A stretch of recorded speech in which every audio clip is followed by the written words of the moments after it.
was a match that didn't go our way. Yeah. So we'll see if it somehow gets Sloshed 2017's way. We're loading up with Snapper Canal, newest map. Well, actually not the newest map anymore, not Black Boy's newest map, but the newest new map. Yeah, the newest actually new map, yeah.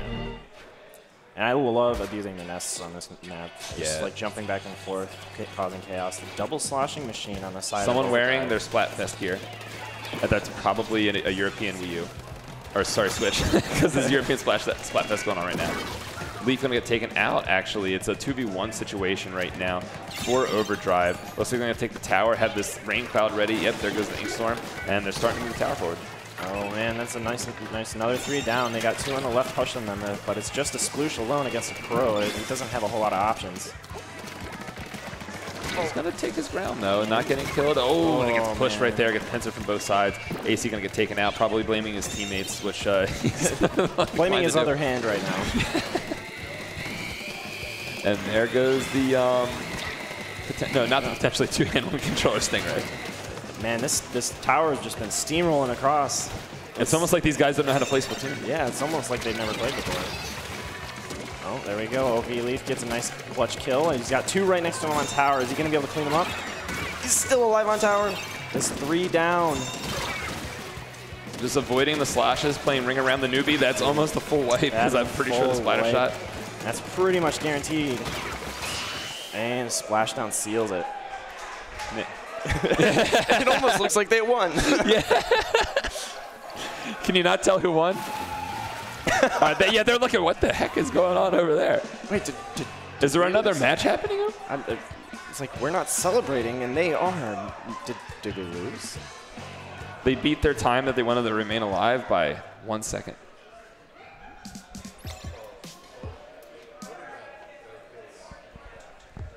No, I actually think the set is 1-0 get Sloshed 2017. Yeah, based on the celebration. Yeah, I better see that on the overlay. It's just opposite day, guys. It'll be fine. Yeah, we mixed up the teams. So next game we got some Rainmaker on Muscle Forge Fitness. I don't necessarily like Rainmaker very much in this map. It feels like you either get stuck on their snipe or you get stuck at the end of their close. And there's like... Yeah. You basically need either a lot of bombs or specials to push back some of the choke points on this map. Taking it right is the typical way that you want to go. Yeah, and it's safer. Yeah, and your typical team comp is going to want to use Stingray, Inkstorm, whatever to push in. Some weapons like Slashing Machine can actually kind of go mid up onto like the kind of slick snipe area and put some splash damage up and over, but you need your team alive to get that done. Otherwise, you can take it left. It's just basically the enemy team has to mess up for you to take it left. Yeah, because it's way too easy to defend. Well, I mean, or they can just anticipate you going right, and you do the juke. It's basically what you want to read the situation, because if you're getting the kills on the left side of the map, and then they're like prepping for your push on the right with one dude to like just go left. It's so fast that like if they aren't in their snipe to stop you, it's like you get the free 20 like almost every time. Especially if you have a teammate ready to like if the Rainmaker's just moving and your teammates are painting for you and getting that rail ready, because you don't have to go through the rail entirely. You literally get in the rail and then make the jump. Yeah, so. Yeah, exactly. It's just this is really fast, and it kind of also leads to be reminded of the fact that rail control is so important on these Rainmaker matches. Well, it's vital on just about every map, honestly. Like Moray, it's super important. Yeah. Humpback, it's super important. Because if you can stop, basically when there's a push happening, whichever team gets to use that ink rail has more options. Yep. And that can tend to be really important. And then for Moray as well, because there's some crazy pushes you can make with the ink rails on Moray. Yeah. There's jumps you can make that just don't make any sense. Yeah. It's like you're in mid on a rail, and then suddenly you're in their snipe without painting anything. It's, free, I mean, 60 points. We saw that happening pre-release at E3, and we're still seeing it happen today because it's a really good strat. Yep. All right, well, Dragonudo getting his teammates pumped. Dragonudo, of course, his name is Kyle. It's actually Kyle. It's not. If he tries to tell you that, just lock him. Anyway, getting into it right now, we got actually 2 blasters and a sloshing machine on Overdrive right now. This is the most Slayer heavy comp I've ever seen in my life. And you've lived a long life. Oh, gosh. And they get the 2 picks off the start. That's basically as good of a start as you can get with this kind of comp. They were able to slay. Now the Rainmaker here is being pushed back by this Splatter Shot that doesn't know what he's doing. AC makes a nice play. And AC, frustrated with his teammates, pops Ingzuka in a completely useless spot. Well, he did get the kill that mattered, so keeping him alive at least. Fair enough. He's going to kill Leaf, who underestimated because he thought that he was playing some scrubs. But AC, let's actually keep an eye on AC right here because I want to see how he plays this out. Being basically the only person on this team that knows how to play Splatoon. Gets a bunch of kills in a row here.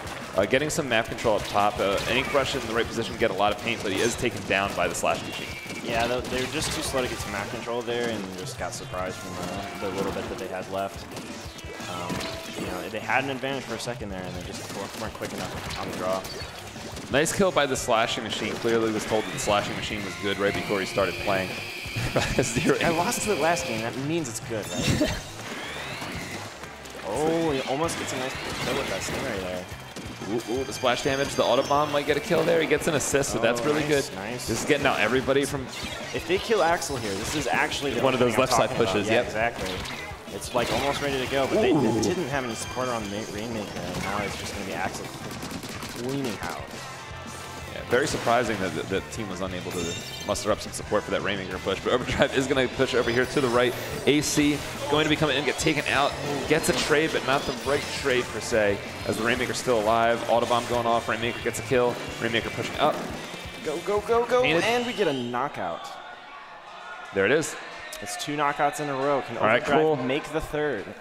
And based on the celebrations, it's obvious that Get Sloshed won that game. Yeah, so basically Overdrive right now is going to have to reverse sweep to stay. Yeah.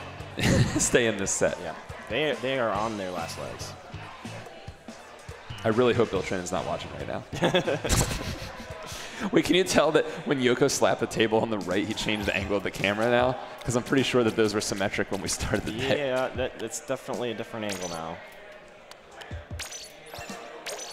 Not wrong. Not wrong.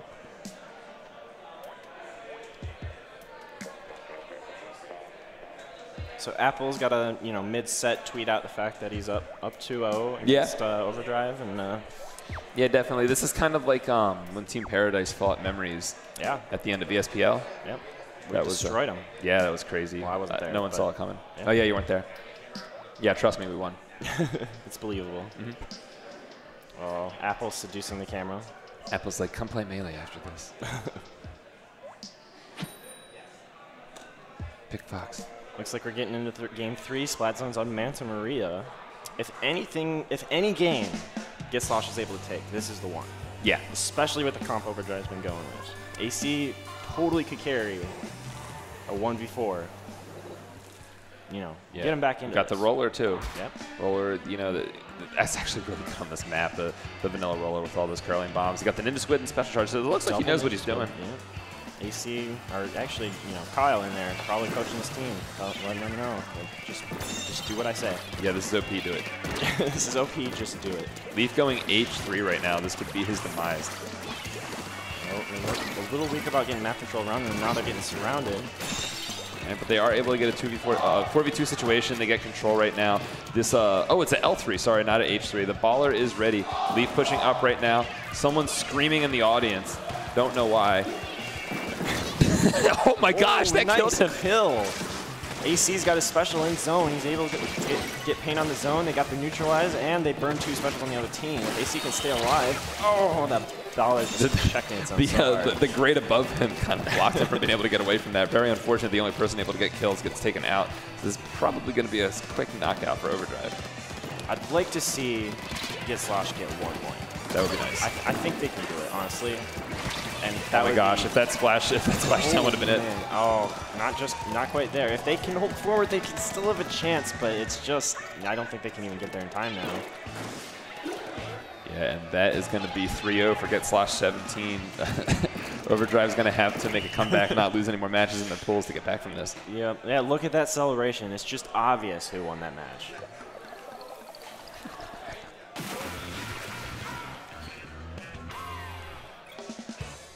All right, now Bill Trinan can start watching. Yeah, okay. You can turn it back on, Bill. Yeah, it's fine. We're good. We're back in there. All right, and Seems like our next match might be ready. If there's some.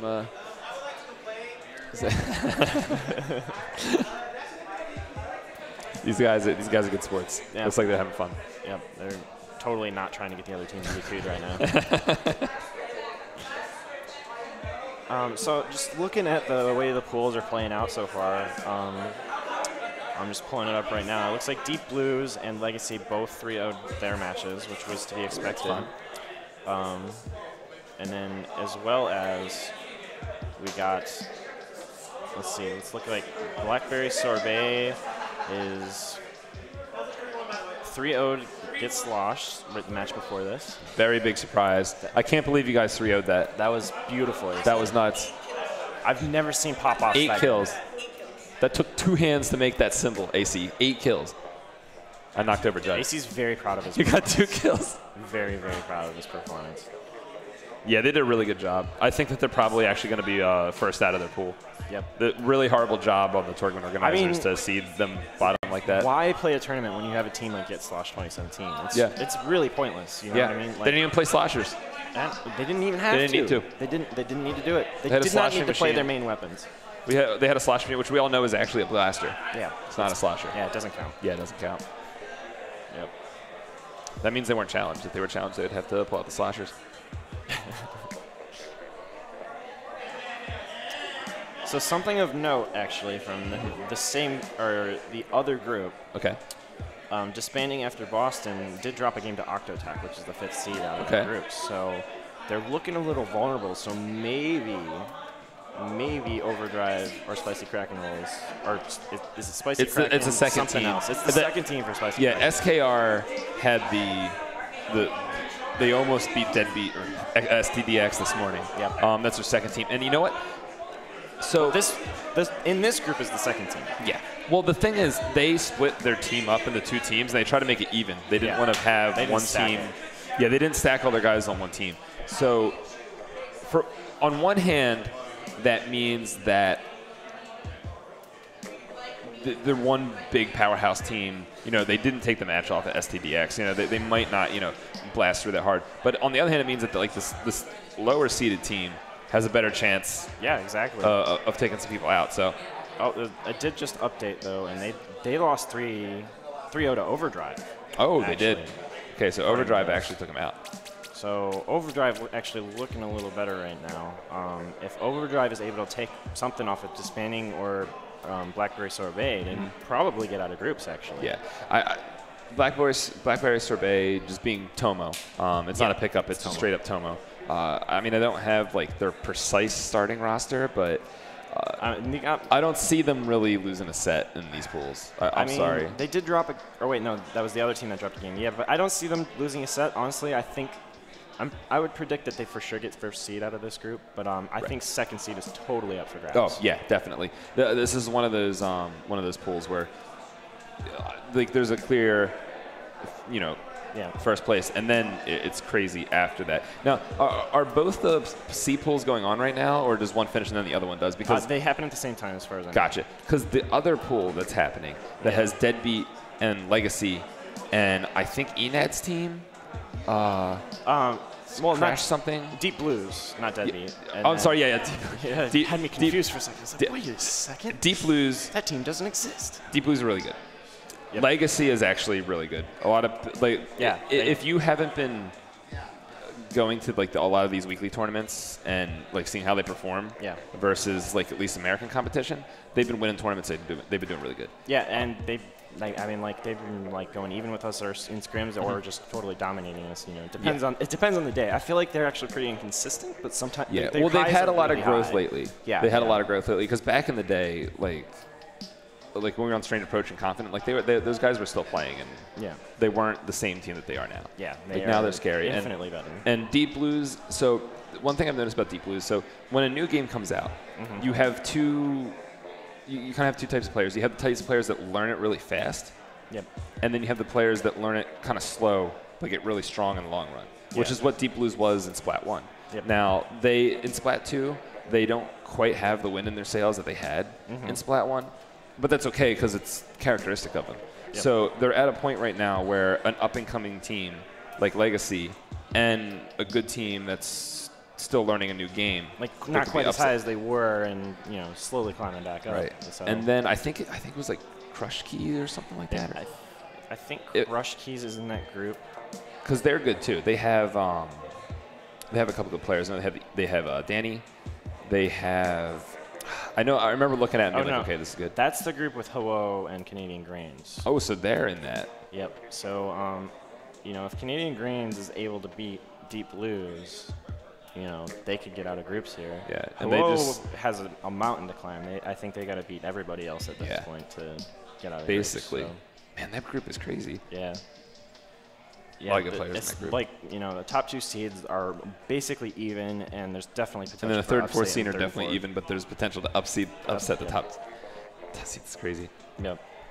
It's crazy. So next up we have Felix versus Ho-Oh. So that is, of course, SRL we just saw play versus Felix, who is AC Destroy, JP characters that Irate can't understand, Bitmap and Prince. So I know I've seen Bitmap around. I've seen Decoy. I'm sorry, Decoy, not Destroy. I've seen plenty of Japanese players. I don't think I've seen Prince. So I've seen plenty of Japanese. Yeah. So so Bitmap.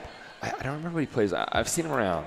I definitely recognize the name, but it's just one of those things where I wouldn't place. Yeah. I feel like he's one of those like Hanron kids that's just like on every who knows? every team. And I've seen Decoy around. So they definitely have it in them, especially if SRL right now is a little bit flustered and underperforming compared to what had just happened. They definitely seem to be, at the very least, they're struggling on what they want to do with their comp. And, if they're able to pull it back, I can see them, bringing it back and, doing pretty well here. But if they're still on the tilt, who knows? Not on stream right now. You won't know who that was that tried to do what. Yep. It's a secret. Speaking of someone else who you can't tell who did that based on that information, but shout outs to dude for recording our dog pile on top of Kerry. Oh yeah. That's going in the his vlog, I'm sure. Yeah, Kerry's like 4 foot something, and she was on the bottom of that dog pile. So. I think she said she was like 4'11" and 3/4. Yeah, I don't know if that's with her like 10-foot platform heels that she wears. If I'm not mistaken, that's less than 3 inches away from legally being a midget, I think. So she's very short. I mean, I just went to hug her, and then Frank and Perps jumped on my back, and we all just fell. Yep. So and I know the dude was recording that. I want to go back and see it. She's tiny. I had Frank on top of me, but I was trying pretty hard not to like. It's like, yeah, we won, killed someone, but Frank's not gentle, and we know that. No, Frank's not gentle. Frank's not gentle at all. No. Pretty sure he has like a wood cutting axe in his backpack. Yep. All right, so we have one of the teams are sitting down at the station right now. That looks like it is Felix in position. So we're just waiting on Ho-Oh, which I can't quite see now. So maybe they have a match getting done right now. But maybe we can bring up the map list and talk about what's coming up. There it is. Splatoon, Starfish, Tower Control Reef, Rainmaker Port, Splatstone's Moray, and Rainmaker Snapper. Yep. I really don't like Splatstones on Starfish. I'll just say that right now. It's probably one of my least favorite game types besides all of the Moray game types. So there's nothing in this game that's as bad as Urchin and Salt Spray Splatstones. But if you had to pick one from this game, it would be this. Yes. A lot of slippery slope, really hard to take back the map. You could lose control. And on top of it, like once you do get back control, and it's not like complete control, there's all those stupid flanks where people just come sailing around the whole time. And they're so hard to guard, especially like on the left side. Like you can't see them until they're already in there. So the way that I approach this map is I watch right. Yep. I get up in the attic and I watch right, or I have someone else on my team do it. And you basically just play with the assumption that they're going to be flanking from left and just make sure that they can't flank from right. Yep. And if you do that, it tones down the crazy a little bit, just enough so that you can kind of get some traction with a take back. Now that works in Rainmaker and Tower Control. Zones is still super sketchy. Yeah. if they have like stingrays, if they have some blasters pushing up and stuff like that, because in the other modes, part of tower control and Rainmaker is that you're forced to kind of push forward to take some risk or whatever. Splat zones you don't need to. You kind of go to the optimal spot and get a lockdown. So it doesn't always work, but if they can just outplay the other team to get into those good positions, then they can start doing stuff like that, and we can see basically how control gets established. I'm interested in seeing what weapon Albino's going to go, because he's shown a lot of willingness to go different weapons. Yeah, I mean, I fully predict the Boozler on this one specifically because curling bombs are actually really good on this. Okay. And, as well as just Boozler. Would he just go like right in paint zone with him from the attic or something? Or I mean, you can sit on like curling bombs are actually pretty good like against people that are trying to flank, because you can throw it over the grates if you charge it and bounce it correctly, so that like if they do try and go, it just blows up on top of their head. That's right there, yeah. And they're gone. But and then as far as just spamming curling bombs over the front, and missiles are really good. And missiles are also really good. Yeah. It also like just knowing where they're coming from the missiles alone is really all you need. Yeah, like, and they are pretty funneled.